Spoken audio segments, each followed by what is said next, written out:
Hi dear students, कल की class में हम लोगों ने क्या अपना कंप्लीट कर लिया था, प्रेजेंट इंडेफिनिट का इंट्रोगेटिव प्लस नेगेटिव सेंटेंस। आज हम लोगों को क्या पढ़ना है, पास्ट का इंडेफिनिट सेंटेंस। तो हम लोग धीरे धीरे से उसके हर एक पार्ट को कंप्लीट करेंगे, पास्ट इंडेफिनिट के हर एक टॉपिक को, और उसमें क्या क्या नियम है, क्या क्या नोटिफिकेशंस हैं, सब कुछ आपको बारी बारी धीरे धीरे मैं बताऊंगा। आप एंजॉय करते हुए उसको क्या करेंगे, धीरे धीरे सीखेंगे। तो चलिए बिना देर किए क्या करते हैं अपने टॉपिक पे।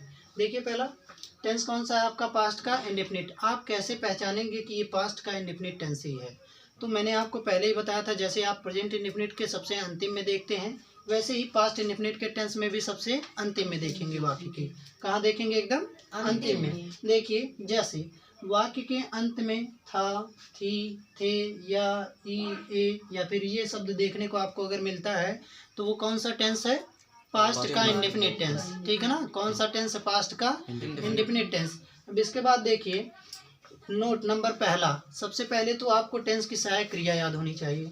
तो इस टेंस की सहायक क्रिया क्या है? डिड है। ठीक है ना? अफर्मेटिव वाक्य में डिड का कहीं पर भी प्रयोग नहीं होता है। आपको ये प्रयोग देखने को मिलेगा डिड का नेगेटिव सेंटेंस में, इंट्रोगेटिव सेंटेंस में, इंट्रोगेटिव प्लस सेंटेंस में।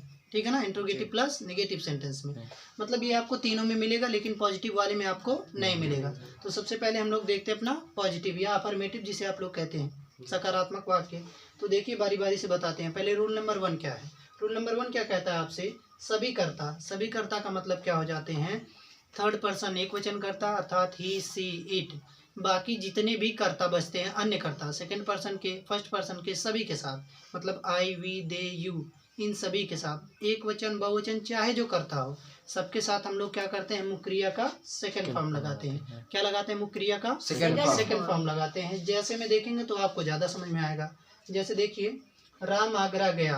अब जाने का सेकंड फॉर्म क्या होता है भैया? जैसे पहला होता है फर्स्ट फॉर्म गो, तो गो का सेकंड फॉर्म होता है वेंट। क्या होता है? वेंट। तो इसमें लगेगा सेकंड फॉर्म। सबसे पहले तो आ जाता है सब्जेक्ट, तो आ गया आपका क्या?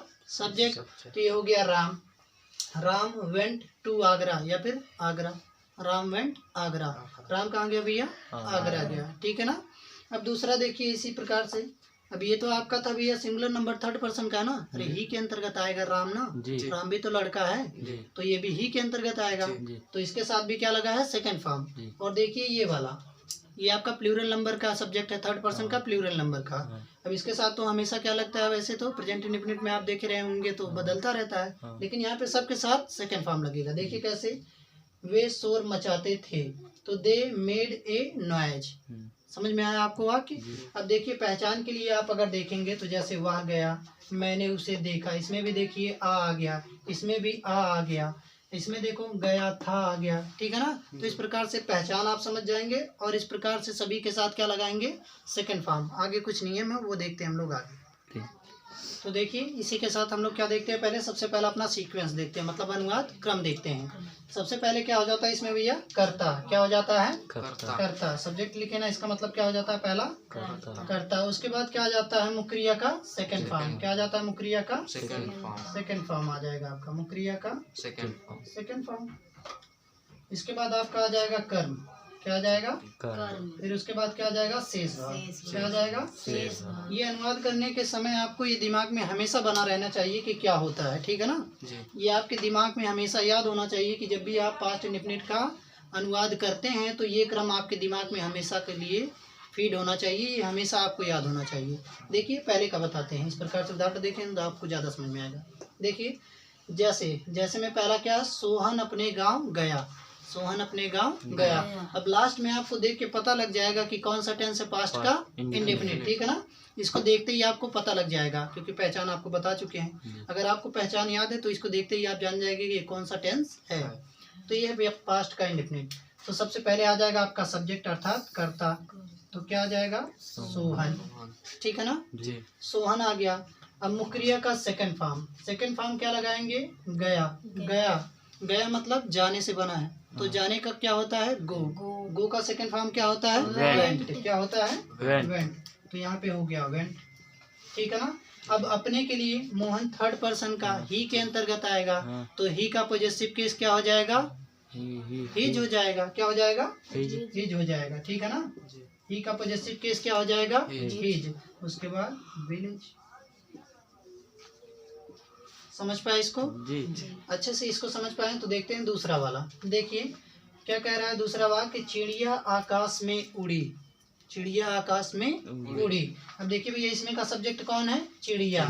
तो ये एक वचन तो है नहीं, तो बर्ड्स हो जाएगा। क्या हो जाएगा? बर्ड्स हो जाएगा। अब चाहे बर्ड हो चाहे बर्ड्स हो, सबके साथ सेकंड फॉर्म लगना है। उड़ने का होता है फ्लाई, फ्लू, फ्लोन। क्या होता है? Fly, flu, phloem. तो सेकंड फॉर्म हो जाएगा इसका फ्लू।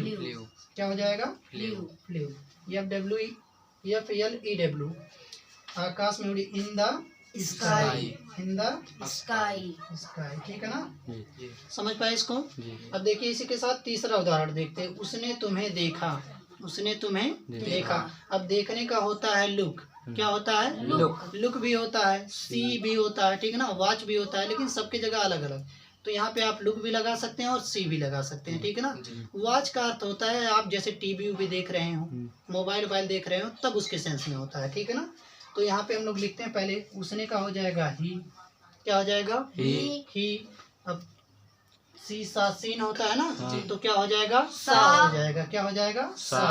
तो SAW, सा। फिर उसके बाद तुम्हें का हो जाएगा यू, क्योंकि यू का ऑब्जेक्टिव केस भी क्या होता है? यू होता है, ठीक है ना। यू का ऑब्जेक्टिव केस भी क्या होता है? यू। तो उसने तुम्हें देखा। अब देखिए भैया इसी के साथ हम लोग चौथा उदाहरण देखते हैं। मैंने उसे बुलाया। अब बुलाने का होता है काल। क्या होता है? काल का मतलब होता है पुकारना या बुलाना। देखिए तो पहले लिखते हैं, मैंने का हो जाएगा इंग्लिश क्या? आई। क्या हो जाएगा? आई। सब्जेक्ट हो गया। अब भैया काल में ED लगता है। क्या लगता है? तो हो जाएगा कार्ड आपका। क्या होता है? कार्ड हो जाएगा। तो CALLED, कार्ड। उसके बाद उसे का क्या हो जाएगा? हिम भी लगा सकते हैं आप, हर भी लगा सकते हैं, ठीक है ना।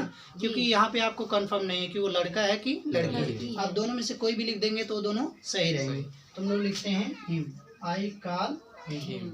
समझ पाए इसको? अब देखिए लास्ट और अंतिम उदाहरण देखते हैं और आपको इसी के साथ मुझे लगता है पूरा कंफर्म हो जाएगा। अगर नहीं कंफर्म होता है तो आप कमेंट के माध्यम से पूछ सकते हैं। देखिए तुम शोर मचाते थे, तो तुम का हो जाएगा यू। क्या हो जाएगा? यू हो जाएगा। अब शोर मचाने का होता है मेक ए नॉइज, तो मेक का सेकंड फॉर्म होता है मेड। क्या होता है? मेड। तो यहाँ पे हो जाएगा यू मेड ए नॉइज। ठीक है ना। तो आई होप आज के उदाहरण और आज का अफर्मेटिव सेंटेंस आपको पूरा याद हो गया होगा। अब जो भी आपकी क्लास है वो कल की डेट में चलेंगी, और जो भी आपके डाउट होते हैं, जो भी आपके सजेशंस होते हैं, वो आप कमेंट के माध्यम से बता सकते हैं। कहीं भी आपको डाउट होता है, कोई भी पॉइंट आपको क्लियर नहीं होता है, तो आप बेहिचक पूछ सकते हैं कमेंट के माध्यम से। आपके डाउट को दूर किया जाएगा किसी भी हालत में। Thank you for watching.